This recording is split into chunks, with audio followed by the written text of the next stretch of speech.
Rolling. A very good afternoon to you. Welcome to this Saturday's edition of Scoreline. My name is Robinson Okenya. Today we are in Kisumu. Yes, Kisumu City. And it's a bright and beautiful day that we have here. And it's all about Safaricom's Chapa Dimba, the 4th edition, the finals happening here at Kenyatta Stadium. Yesterday we had the ladies semifinals. Today it's all about the boys semifinals to see who will qualify for the finals. And remember, 1 million shillings is at stake. The winner takes home 1 million Kenya shillings. The runners-up takes home 500,000, and the third place team takes home 250,000 Kenya shillings. Now, today the semi-finals for the boys will see the home team Obunga taking on Barcelona. The other semi-final will see Bandari all the way from Mombasa taking on Ebuali. Very, very interesting fixtures that we have here. And as they say, you know, this is the home of talent, so is at stake. The winner takes home 1 million Kenya shillings. The runners-up takes home 500,000, and the third place team takes home 250,000 Kenya shillings. Now, today the semi-finals for the boys will see the home team Obunga taking on Barcelona. The other semi-final will see Bandari all the way from Mombasa taking on Ebuali. Very, very interesting fixtures that we have here. And as they say, you know, this is the home of talent, so we'll be waiting to see who qualifies for the finals. Now, I just roll it back to yesterday. We had the semi-finals for the ladies, and Plateau Queens qualified for the finals. This is after getting that 5-1 win against Brenda Girls. So I want us to listen in to what the coach and the players had to say. Majina mimi ni Velma Uor. Natoka Nyakati Girls, nacheza midfield. Game leo ilikuwa ngumu, but teamwork, tumeweka teamwork tukapata hizo mabao. Nafurahi kwa game ya leo. Nashukuru Mungu. Mimi nafurahi naenda finals Sunday. Kwa wachezaji wangu, tutie tu bidii. Kama ulipigwa, rudi tupige zoezi. Zoezi muhimu. Na tukue tu na discipline. Ngumu kwa game ya leo walikuwa na to press hawatuachi. Finals tunataka hii cup ibaki hapa Nyanza, tutaki iende. Sasa on Sunday tutacheza ngumu turudishe hiyo cup Nyanza isiende huko. Thank you very much. I'm called Crispin Odindo, the head coach Plateau Queens, that is also Nyakati Girls High School. We've played our semi-finals today. It was a tough game when we got into the field. We never expected that we would win because the players' preparedness may have not been to the level that we had expected, and even the team that we had known we were to play, possibly the fixture changed in the at midnight. So we prepared our players that we need to play any team that we are given into the field. I think their psychological well-being made them to change, and therefore they played well. I want to say that they have not let us down as a team, and I appreciate what they have done. As we get into the finals, we are looking forward to improve on the areas that we have not done well. Our defense has been having a few lapses here and there. In our yesterday's match, we had a problem in scoring, finishing. But we talked, and we have seen the players they changed, and we were able to get goals today. So as we go back and prepare for the finals, our main doing is in the defense and a bit of the midfield composition. Wachezaji wangu kwanza naitwa mwalimu coach Dickson Simiyu kutoka Brenda Girls. Game ya jana wasichana walikuwa hawakuwa na injuries mob na walikuwa psyched, ndio tukafunga Siomunyu 4-2. Lakini kwa leo kidogo jana usiku niliwa gauge tukiongea nao kidogo na treat injuries, tulirealize kwamba kuna injuries zenye ilikuwa itawasumbua kidogo. So tumejaribu tu kuzuia na at least ndio naona imewashikilia mpaka hapo kidogo wakapigwa hayo. Napata kwa defense kulikuwa wawili, midfielders hapo, especially midfield walikuwa pia wawili na striker mmoja. So naona imeaffect department yote. After here we are not going to give up kwa sababu kuna inter schools tunaenda kujipanga from grassroots. Injuries zitakuwa zimepona na tutakama up strongly. For the Chapa Dimba season 5 tumejipanga vizuri, najua learn lesson, nenda back to the drawing board. I'm sure to come up winners next season. Now, the second semi-final from yesterday, so Barcelona qualified to the finals with a 2-1 win against Wieta. All eyes were on Wieta to see whether they get into the finals. But Barcelona said, hey, look here, you are not going into the finals. We are going into the finals. Yes, Barcelona booked themselves a slot in the finals, and it's a team from Central Kenya. We got a chance of speaking to their coach and the players, and this is what they had to say. Game ilikuwa hard, though hatukuwa tumejua tunacheza na timu gani, but tulikuwa tumeset mind tunaweza change wa team, tukaweka hiyo confidence, na confidence ikatusaidia tukacheza hiyo game. Pia tunashukuru coach wetu mwenye amepanga hiyo kikosi, ameweza kutusaidia na kutuaminia. So I had to pull the heart up, na nikajua sitawa let down. Pia my mom alikuwa ameniambia nisiogope, nijiamini. Matarajio sisi tunatarajia kuwin, ndo aim yetu. Hiyo ndo tunatarajia, na tucheze poa, kujiaminia. Tukijiaminia hapo matokeo itatokea poa pia. Mimi kwangu venye nahisi tu sijaifika Chapa Dimba finali. Imekuwa ngumu, lakini tumejitegemea hapo, tukategemea pia maofficials wetu wameweza kutusaidia tukafika pale tuko. Na kasi hawa tujui pale sasa tungekuwa, pia coach wetu sasa kienda finali. Tuna hope matokeo mazuri. Motisha ya kwanza ni kufanya mazoezi na kusaidia. Motisha ya kwanza kushika ball hivyo venye nimeshika, ya kwanza ni mazoezi.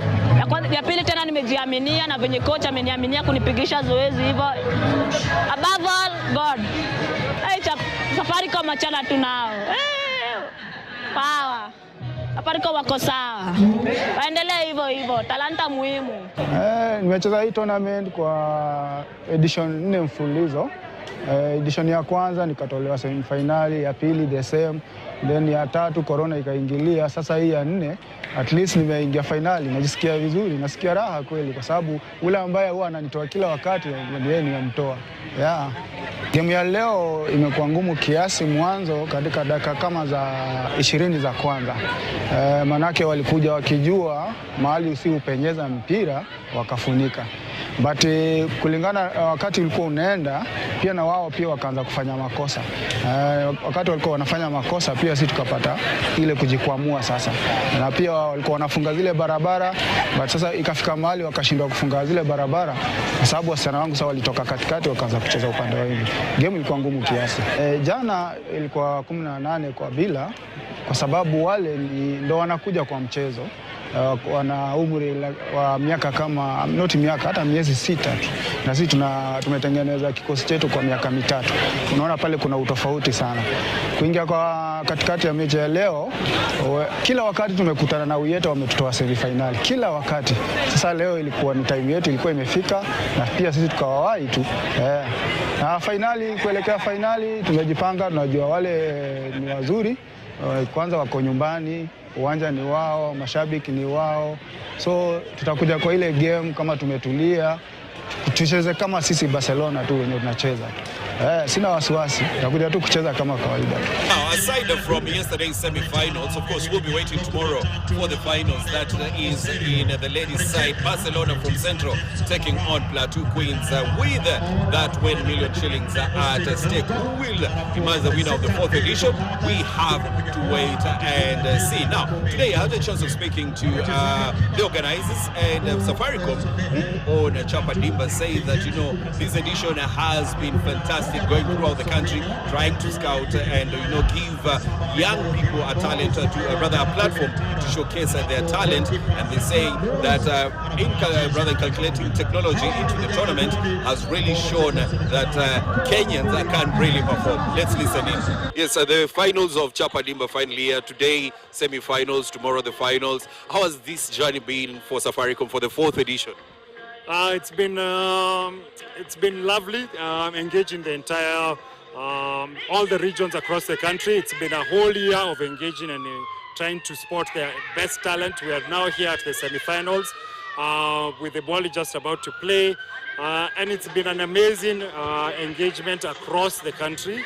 not just through football, but through the other activities that we've been having across during the sports tournament. So, for instance, we've been having free medical camps, we've been having digital and financial literacy programs, we've been having road shows. So it's not just about football, it's just engaging the entire community. Yes, you decided that, technology is going to be a big part of the 4th edition. If you can expound that, and from what you've seen, how beneficial has it been? We've been, as a technology company, we've decided to invest in what we call GPS trackers. So these are trackers that are given to the players so that they can be able to pick up some bio data, and it will help them to improve in terms of their running, their positioning, and that's what they do internationally. So how does this help now the player? The player is able to get like their so-called bio data or a bio scorecard, which will help them to be scouted by anyone in the world without actually physically seeing them. So they have their data, they own it, and they can be able to now push their agenda of trying to get scouted by anyone and everyone in the world.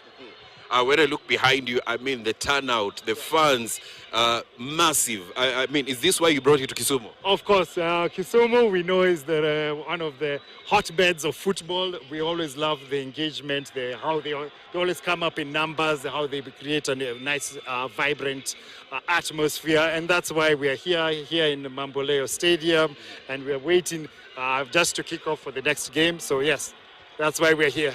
Yes, now aside from that, what can you say about the talent that you've seen on the pitch? So far, so good. We've been able to have some junior players already progressing to the senior squad. So we have we have a few guys who've been scouted already. We have Danko Nomala, who's also progressed into who's already progressed into the senior squad. We have Bandari Youth, who are in the youth team. Now they've gone all the way into the senior squad. So yes, there's a lot of hot talent coming out, and we can't wait to have more talent coming out so we can show to the world how talented Kenyans are. Yes, speaking of guys going into being picked by clubs in the Football Confederation Premier League, I mean, we've seen some players that were here that even played for the Kenya under-19 team that were even in Spain. Yeah. It's been amazing in terms of what kind of talent that is actually out there. We are hoping to progress more talent into the more senior level and able to just expose their talent to the world so they can progress and make football a professional career for them. The finals are tomorrow. What are you expecting? I was expecting a lot of action. Yesterday there was some hot action from the girls. Today the boys play the semifinals. We're expecting an action-packed and exciting and enthralling games tomorrow. Thank you very much. Asante. Now, I also had a chance of speaking to the coach that is Nick Yakama. As you can hear behind me, fans have turned out really in numbers to support their favorite teams here at Jomo Kenyatta Stadium. As you can see, the stands behind me, the fans have come out to make sure that they can at least get a glimpse of what is happening here at the Kenyatta Stadium in Kisumu. Numbers, I think there must be in thousands who have turned up here to see that. Now, let's go back to Coach Niki Akama. He's been one of the people that have been instrumental in Chapa Dimba. He's been going from, region to region, trying to take a look at some of the players that, can be scouted. And he says that Kenya has talent. The only problem, the platform has been lacking. Nick, I mean, you've been part of Chapa Dimba na Safaricom. You've gone through, all regions. What can you say about this tournament? Excellent. What I can say is that Safaricom has done a very good job. We have seen talent. Those Safaricom, those talents will be just wasted. Yeah. As a coach and as somebody who can identify talent, what can you say about talent that you've seen throughout the region? This country has got a lot of talent. We have gone all the places in the country, and we have seen very good players, both boys and girls. If those players are being taken somewhere, nurtured well, then what the president says that we're supposed to go to World Cup 2030, we'll be there. What about girls football? Girls football is rising. If I've got some coaches from the national team or these clubs, the Spanish clubs or the gameplay clubs of the ladies, if they are here to you see these girls, I'm very sure the next 2-3 years, these girls are picked those teams, the league is going to come up. As a coach, have you probably seen your fellow coaches come here and scout players that can probably join FKF Premier League? So far, I've just seen one coach, Ken Odhiambo, who's in the national team. I've not seen any coach, but hopefully maybe they're in other areas. I've not seen them. Yeah. And what can you say about the fans turnout here? I mean, it's crazy. You see, football is born in Nyanza and Western. So when you see such crowds, we definitely just know football is born here. And you see those fans have just come to watch football, and they support good football. Even if there's a team which comes from this area, they're not playing for good football, they support the other team. So they just come around in the stadium to watch good football and support good football. It's just amazing. Have you probably picked one or two stars that probably they're the stars of the future, the ones that we've seen? Yeah, I've worked the 8 regions, and every region I've been taking MVPs, top scorers, and best goalkeepers.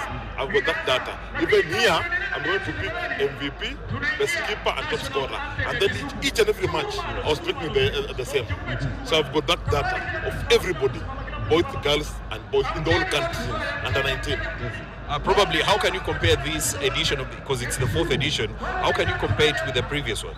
This one has gone somewhere up, because you have got so many players have come up, and hopefully the next edition we'll see more. Tomorrow, the finals, what are you expecting?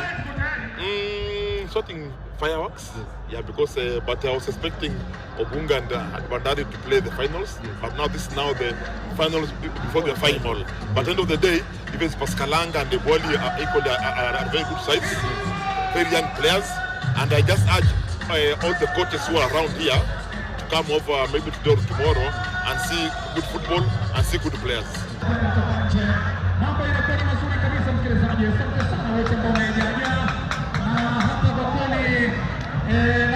Well, of course, those are the sentiments of Nicky Akama, but the action continues here at the Kenyatta Stadium in Kisumu. It's all about the boys, the semi-final, and the action that is currently behind me, that is Pascalanga taking on Obunga, the home team here. So we expected to see one of the two teams, of course, in the finals tomorrow. The other semi-final we'll see,